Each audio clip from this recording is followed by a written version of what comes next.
ഹരേ കൃഷ്ണ. ശ്രീകൃഷ്ണ ഭഗവാൻ തൻ്റെ ഭക്തരെ ആപത്തുകളിലും അപകടങ്ങളിലും ഒന്നും പെടുത്താതെ ഒരു തെറ്റുകളിലേക്കും കൊണ്ടുപോവാതെ എല്ലാത്തിൽ നിന്നും രക്ഷപ്പെടുത്തുമോ? അതെ എന്നു തന്നെയാണ് ഉത്തരം.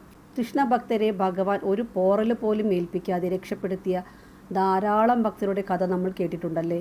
അതെ, ഒരു ഭക്തൻ അറിയാതെ പെടാൻ പോകുന്ന ഏതൊരാപത്തിൽ നിന്നും ഭഗവാൻ ആ ഭക്തനെ സംരക്ഷിച്ച് നിർത്തുക തന്നെ ചെയ്യും.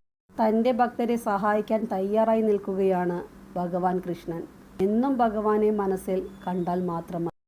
മഞ്ഞപ്പട്ടുടുത്ത് കോതി മിനുക്കി സുന്ദരമായി ഒതുക്കി കെട്ടിയ മുടിയിൽ മയിൽപ്പീലിയും ചൂടി മുത്തും പവിഴവും വൈഡൂര്യവും വജ്രങ്ങളെയും ഒക്കെ കൊണ്ടുള്ള മാലകളും മുട്ടറ്റം വരെ നീണ്ടു നിൽക്കുന്ന വനമാലയും ധരിച്ച് കാലുകൾ പിണച്ചു വെച്ച് തല അല്പം ഒന്ന് ചെരിച്ച് ഓടക്കുഴൽ ചുണ്ടോട് ചേർത്ത് അതിമനോഹരമായ ഈണത്തിൽ പാട്ടുപാടുന്ന സുന്ദരക്കണ്ണനെ ഒന്ന് മനസ്സിൽ കണ്ടു നോക്കൂ. തൻ്റെ ഭക്തരെ സഹായിക്കാൻ തയ്യാറായി നിൽക്കുകയാണ് കൃഷ്ണൻ.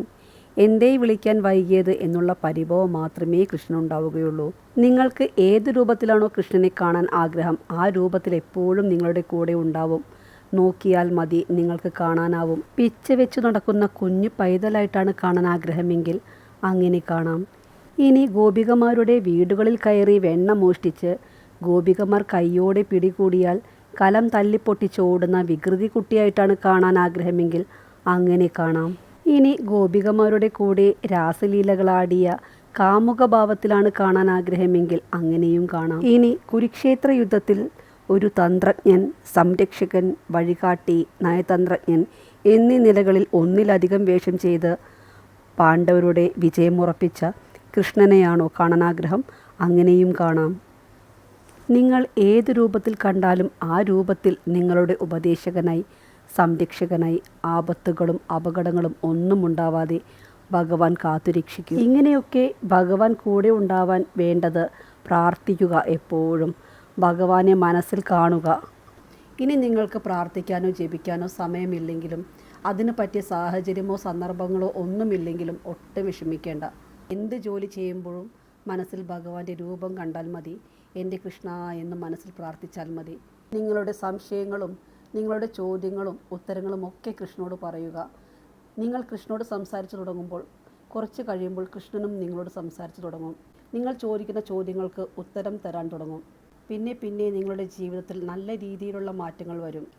സാഹചര്യങ്ങളൊക്കെ നിങ്ങൾക്ക് അനുകൂലമായി തുടങ്ങും. നിങ്ങൾക്ക് ഭഗവാനെക്കുറിച്ച് അറിയാനുള്ള അവസരങ്ങൾ ധാരാളം ലഭിച്ചു തുടങ്ങും. കുറേ കഴിയുമ്പോൾ നിങ്ങൾ സദാ ഈശ്വരനാമം ജപിക്കാൻ തുടങ്ങും. ഭഗവാനെക്കുറിച്ച് കൂടുതൽ അറിയാനുള്ള അവസരങ്ങളൊക്കെ തന്നെ ഭഗവാൻ നിങ്ങൾക്ക് ഒരുക്കി തരും. ചിലർ കമൻ്റ് ഇടാറുണ്ട്, ചെറുപ്പം മുതൽക്കേ അമ്പലത്തിൽ പോകുന്നതാണ്, പക്ഷേ ഇന്നും കഷ്ടപ്പാടുകൾ മാത്രമേ ഉള്ളൂ എന്നു. ജന്മത്തിലെ നമ്മളുടെ കർമ്മദോഷങ്ങളാണ് ഈ ജന്മത്തിൽ നമ്മൾ അനുഭവിക്കുന്നത് അല്ലേ? നിങ്ങൾ പല മന്ത്രങ്ങൾ ജപിക്കുന്നതിന് പകരം ഒരു മന്ത്രം മാത്രം ജപിക്കുക. അങ്ങനെയാവുമ്പോൾ ഈ മന്ത്രത്തിൻ്റെ ശക്തി നിങ്ങളുടെ ജീവിതത്തിൽ പ്രവർത്തിക്കാൻ തുടങ്ങും. അങ്ങനെ മുജ്ജന്മദോഷം മാറി പോസിറ്റീവായി തുടങ്ങും. ഒരു കുടത്തിൽ ശുദ്ധജലം നിറയ്ക്കണമെങ്കിൽ ആ കുടം ആദ്യം വൃത്തിയാക്കണമല്ലേ?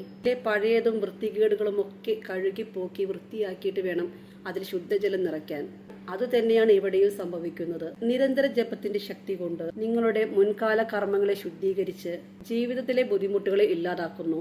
അതുകൊണ്ട് ഇത്രമാത്രം ചെയ്താൽ മതി. നിങ്ങളുടെ ഇഷ്ടമൂർത്തിയുടെ മന്ത്രം നിരന്തരം ജപിക്കുക. അതുമാത്രം മതി. ഏത് മുജന്മ കർമ്മദോഷങ്ങളും മാറി വരുന്നത് കാണാൻ സാധിക്കും. ഓരോ വാക്കുകളും ഭഗവാന്റെ പത്മപാദങ്ങൾ സമർപ്പിക്കുന്നു.